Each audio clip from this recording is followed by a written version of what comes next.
श्रील प्रभुपाद की जय, गुरु गौरांग की जय। कल हमने वेंकटाद्रि स्वामी की कथा सुनी थी। भगवान के इतने महानतम भक्त, इतनी प्रेम से सेवा करने वाले कि भगवान ने उनसे हीरे का मुकुट की इच्छा व्यक्त की। अनेक अनेक जगहों से धन एकत्रित करके उन्होंने हीरे का मुकुट भगवान की प्रसन्नता के लिए बनवाया। उसके पश्चात भगवान की पत्नियों ने भी इच्छा व्यक्त की, हमें भी वैसा मुकुट चाहिए। उनकी इच्छा को भी वेंकटाद्रि स्वामी ने पूरा किया। फिर भगवान रंगनाथ ने भी कहा कि मुझे भी मुकुट चाहिए। तो वेंकटाद्रि स्वामी कहे कि मैं बहुत बूढ़ा हो चुका हूँ, आप माप भिजवा दीजिए अपने सिर का। स्वयं भगवान श्रीरंगम से कांचीपुरम गए। उन्होंने अपने सिर का माप वेंकटाद्रि स्वामी को दिया। वेंकटाद्रि स्वामी ने पुनः धन एकत्रित करके एक सुंदर हीरे का मुकुट भगवान रंगनाथ के लिए बनवाया। और पुजारियों ने जब वह मुकुट पहनाया तो बिल्कुल माप सही था मुकुट का। भगवान ने कहा मुझे इस हीरे के मुकुट पर एक पन्ना भी चाहिए। एक बहुमूल्य रत्न होता है, वह कहाँ मिलेगा? भगवान बोले वेंकटाद्रि स्वामी को आप कलकत्ता जाइए, वहाँ पे माधव दास नाम के भक्त हैं, उनके पास ये पन्ना नामक बहुमूल्य रत्न आपको मिल जाएगा। वहाँ से पन्ना लेकर वेंकटाद्रि स्वामी भगवान रंगनाथ के हीरे के मुकुट में पन्ना को लगा दिए। भगवान के विशेष उत्सवों में इस मुकुट को पहनाया जाता है और भगवान बड़े प्रेम पूर्वक अपने भक्त के द्वारा की गई सेवा को स्वीकार करते हैं। अब रंगनाथ भगवान के मंदिर में ही एक स्थान है वेल्लई गोपुरम। ये भी बहुत सुंदर स्थान है, इसके पीछे भी एक अद्भुत लीला है। आज हम उस लीला को श्रवण करेंगे। मुस्लिम आक्रमणकारियों ने श्रीरंगम के मंदिर में कब्जा कर लिया, कला के हर एक नमूने को नष्ट कर दिया। इन खजाने की रक्षा के लिए लड़ने वाले प्रत्येक भक्तों को मार डाला गया और उन स्त्रियों को अपमानित किया जिन्होंने अपना जीवन भगवान रंगनाथ को समर्पित कर दिया था। उन्होंने मंदिर में डेरा डाला, मांस पकाया और हिंदुओं की धार्मिक मान्यताओं का अपमान किया। इससे भक्तों को अतीव दुख हुआ। अब आप जानते हैं ये मुस्लिम आक्रमणकारी उत्तर भारत में तो सारे मंदिरों को नष्ट कर दिए थे। उनका उद्देश्य था अब दक्षिण भारत में भी मंदिरों को नुकसान पहुंचाया जाए। तो ये आक्रमणकारी मुगल लोग श्रीरंगम मंदिर पर कब्जा कर लिए और वहाँ मंदिर में हर एक कला की जो मूर्ति थी, कला के हर एक नमूने थे, उसको नष्ट कर दिया इन मुगल आक्रमणकारियों ने। और भगवान का खजाना होता है, उस खजाने की रक्षा के लिए बहुत सारे भक्त रहते हैं, उन भक्तों को इन मुगलों ने मार डाला। और भगवान की सेवा में बहुत सारी स्त्रियां लगी रहती हैं जिन्होंने अपना पूरा जीवन भगवान रंगनाथ की सेवा में समर्पित किया होता है। इन मुगल आक्रमणकारियों ने उन स्त्रियों के साथ अपमान किया, उनके साथ दुष्कर्म किया। इन्हीं मुगलों ने मंदिर में डेरा डाला, मांस पकाया और हिंदुओं की जो धार्मिक मान्यताएं हैं उसका अपमान किया। जब ये देखते थे तो उनको बहुत दुख पहुंचता था। वेल्लईमल एक देवदासी ने घृणित निरंकुशों के इस गिरोह के कारण होने वाली इस अराजकता को समाप्त करने का फैसला किया। तो एक देवदासी थी जो भगवान रंगनाथ की बहुत ही प्रेम पूर्वक सेवा करती थी। उसका नाम था वेल्लईमल। उसने अपने मन में इच्छा रखी कि मैं मुगल आक्रांताकारियों के जो सेना नायक है, सेनापति है, इसको मैं मार डालूंगी या इन मुस्लिमों की जो अराजकता है उसको समाप्त करूंगी। उस देवदासी ने क्या किया, खुद को रेशमी वस्त्रों से सजा लिया, अलंकृत कर लिया। बहुत सुंदर रेशमी वस्त्र पहने, सुंदर आभूषण पहने, दिखने में बहुत सुंदर थी। और जो मुगलों का सेनापति था उसको बहकाया, उसको बहकाकर अपने जाल में फंसाया। उस सेनापति को ऐसा लगे ये देवदासी मुझसे प्यार करती है और वह सेनापति उस देवदासी के सौंदर्य को देखकर पागल हो गया। उसे लगा कि वह देवदासी भी उससे प्यार करती है। उस मुगल सेनापति को ऐसा लगा। इसलिए उसने उसे वह स्थान दिखाने के लिए उकसाया जहां अलगिया मनावलन अर्थात भगवान श्री रंगनाथ छिपे हुए थे। अब उस देवदासी जिसका नाम वेल्लेमल था, उसने मुगलों के सेनापति को उकसाकर कहा कि मैं तुम्हें उस स्थान पे ले जाऊंगी जहां पे भगवान रंगनाथ को हमने छिपाया हुआ है।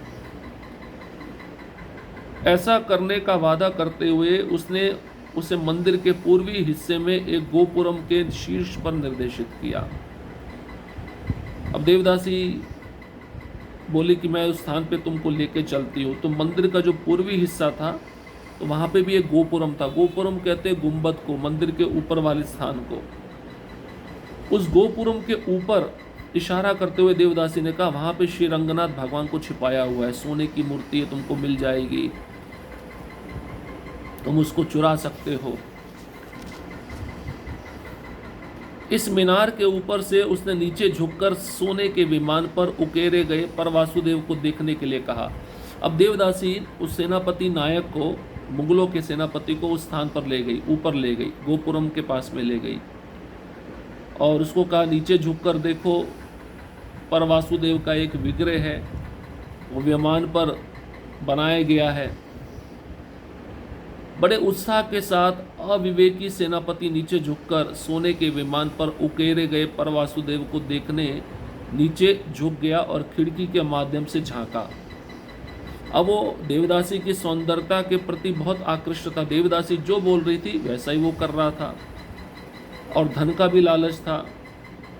तो उस मुगल के सेनापति ने देवदासी के कहने पर अविवेकी होकर अपनी बुद्धि का प्रयोग ना करते हुए नीचे झुककर सोने के विमान पर उकेरे गए पर वासुदेव को देखा। नीचे झुककर देखा, खिड़की के माध्यम से देखा। बहुत ऊंचाई थी, वो गोपुरम बहुत ऊंचा था। वेल्ले अमल ने साहस के साथ उसे पीछे से धक्का देकर मार डाला। अब वेल्ले अमल जो देवदासी थी, उसके पास अब एक ही मौका था, इसी समय मैं इसको यहाँ से धक्का दे दूंगी, इतने ऊंचे गोपुरम से नीचे गिरेगा और मर जाएगा। तो वेल्ले अमल ने उसको पीछे से धक्का दिया बड़ी हिम्मत करके, और जब वह मुगलों का सेनापति उस गोपुरम से नीचे गिरा तो मर गया। उस पल उसने ये भी महसूस किया कि अगर वह नीचे गई तो उसके सैनिकों द्वारा उसे प्रताड़ित किया जाएगा। अब वेल्ले अमल देवदासी ने सोचा, मैं जीवित नीचे गई तो ये मुगलों के सैनिक भी मुझे पकड़कर मुझे अपमानित करेंगे, मेरे साथ दुष्कर्म करेंगे, मेरे को प्रताड़ित करेंगे। इसलिए निर्भय होकर उसने गोपुरम के ऊपर से छलांग लगा दी, जिससे सैनिक डर के मारे भाग गए। तो वेल्ले अमल देवदासी ने उस मुगलों के सेनापति को भी मार डाला, ऊपर से गिराकर, और स्वयं भी उस खिड़की से कूद गई। जैसे ही वह कूदी, उसने भी छलांग लाकर अपना जीवन भगवान रंगनाथ स्वामी के लिए न्यौछावर कर दिया, अर्पित कर दिया, निर्भय होकर। जैसे सैनिकों ने देखा कि ऊपर से कुछ गिरा है तो वह डर के मारे भाग गए, जबकि भीड़ में हर कोई उसके बहादुरी भरे काम से चकित था। उस समय एक पुजारी समाधि में स्थित हुआ, उसके माध्यम से पेरेई पेरुमल भगवान रंगनाथ ने उस महिला से पूछा कि उसकी आखिरी इच्छा क्या है। तो जितने भी भक्त थे सब देवदासी के कार्य से अचंभित थे। उनको ऐसा लगा, इतना साहस देवदासी में कहाँ से आया। अब भगवान उस देवदासी से बात करना चाहते थे, तो भगवान एक पुजारी के हृदय में आए, समाधि में स्थित हुआ वह पुजारी, और भगवान उस पुजारी के माध्यम से उस देवदासी से पूछने लगे कि तुम्हारी आखिरी इच्छा क्या है। उन्होंने अपना अनुरोध रखा कि जब भी उसके जैसी देवदासी की मृत्यु हो जाए तो मंदिर को परिवर्तम अर्थात मड़ईवल्ली रसोई घर से चिता के लिए अग्नि, मंदिर से तीर्थ या पवित्र जल, पेरुमल द्वारा पहनी जाने वाली माला उसे भेजनी चाहिए और उसे एक बहुत ही सम्मानजनक अंतिम संस्कार दिया जाना चाहिए। तो उस देवदासी ने एक ही इच्छा व्यक्त की कि जब भी किसी देवदासी की मृत्यु हो भविष्य में, तो रसोई घर से जो चिता है, भगवान रंगनाथ का जो रसोई घर है, उसे चिता एक लकड़ी में लेकर उस देवदासी का अंतिम संस्कार किया जाए, मंदिर से तीर्थ का जल लाया जाए और पेरूमल जो फूलों की माला पहनते वो माला उस देवदासी के सम्मानजनक भेजी जानी चाहिए। 3 चीज़ें, जब भी कोई देवदासी की भविष्य में मृत्यु हो तो वह कहती है कि भगवान के तीर्थ का जल, भगवान के रसोई घर से जली हुई चिता अग्नि और भगवान पेरूमल, भगवान रंगनाथ जी का जो उत्सव वगैरह जो माला पहनते वो माला सम्मान में भेजी जानी चाहिए। पेरूमल ने इस अनुरोध को स्वीकार कर लिया। यह प्रथा 1953 तक अर्थात 630 वर्षों तक जारी रही, जब तक कि देवदासियों को समाप्त करने वाला अधिनियम पारित नहीं हो गया। तो 1953 तक ये प्रथा जारी रही, 630 वर्षों तक ये प्रथा जारी रही। अब देवदासियों का जो समाज है वो ख़त्म हो चुका है। अंग्रेज़ जब से आए उन्होंने देवदासियों को ख़त्म कर दिया। देवदासी एक प्रकार की वेश्याएं होती हैं। उस समय वेश्याएं भी भगवान की सेवा में लगी होती थी। इस साहसी बलिदान की याद में इस मंदिर की मीनार को आज भी वेल्लई गोपुरम के नाम से जाना जाता है, क्योंकि उस देवदासी का नाम क्या था, वेल्लई अमल, इसलिए गोपुरम का नाम वेल्लई गोपुरम रख दिया गया। उनके साहसिक कार्य की सराहना में ये आज तक सफ़ेद रंग में रंगा हुआ है। तो ये मंदिर का पूरा गोपुरम, पूरा मंदिर ही सफ़ेद रंग का है। उनकी याद में ऐसा कार्य किया गया है। देवदासियों को अंग्रेज़ों के आने तक समाज में एक विशेष स्थान, एक ऊंचा दर्जा दिया गया था। उन्होंने अपना जीवन मंदिर के शिव विग्रह की सेवा में समर्पित कर दिया। मंदिर के संस्कारों और अनुष्ठानों का ध्यान रखने के अलावा उन्होंने भरतनाट्यम का अभ्यास किया। उन्होंने धनी संरक्षकों से शादी की और अपनी कला का अभ्यास करते हुए अपना समय बिताया। तो जब तक अंग्रेज़ नहीं आए थे, जब तक अंग्रेज़ों का राज्य भारत में नहीं आया था, तब तक इन देवदासियों को विशेष स्थान, एक ऊंचा दर्जा दिया जाता था, क्योंकि देवदासियां अपना जीवन मंदिर के श्री विग्रह की सेवा में समर्पित कर दिया करती थी। मंदिर के जितने भी संस्कार हैं, अनुष्ठान हैं, उनका ध्यान रखने के अलावा इन देवदासियों ने भरतनाट्यम भी सीखा था और इन देवदासियों ने धनी संरक्षकों से शादी की और अपनी कला का अभ्यास करते हुए अपने समय बिताया। उनके बच्चे थे जिन्होंने वंश को जारी रखा। दुर्भाग्य से पश्चिमी लोगों के लिए इस अवधारणा का कोई मतलब नहीं था। साथ ही जो राजा इस संप्रदाय के संरक्षक थे उन्हें असहाय और शक्तिहीन बना दिया गया। परिणाम स्वरूप देवदासियों ने संरक्षण खो दिया और सुधारवादियों ने यह कहते हुए इस व्यवस्था को समाप्त करने की दिशा में काम किया कि ये वेश्यावृत्ति का समर्थन करती हैं। इस प्रकार हमारे समाज का एक पवित्र सेवा कार्य गायब हो गया और उनके गायब होने के साथ साथ भरतनाट्यम की कला भी बदल गई।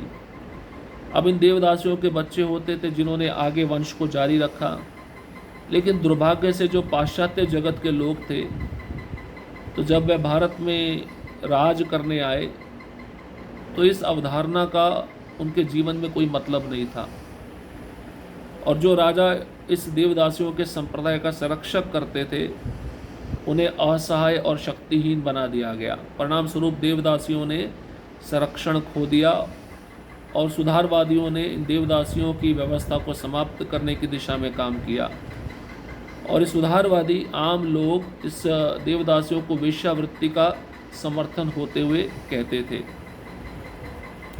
इस प्रकार से देवदासियों का समाज खत्म हो गया, एक पवित्र सेवा कार्य गायब हो गया और उनके गायब होने के साथ साथ जो भरतनाट्यम की कला थी वो भी बदल गई।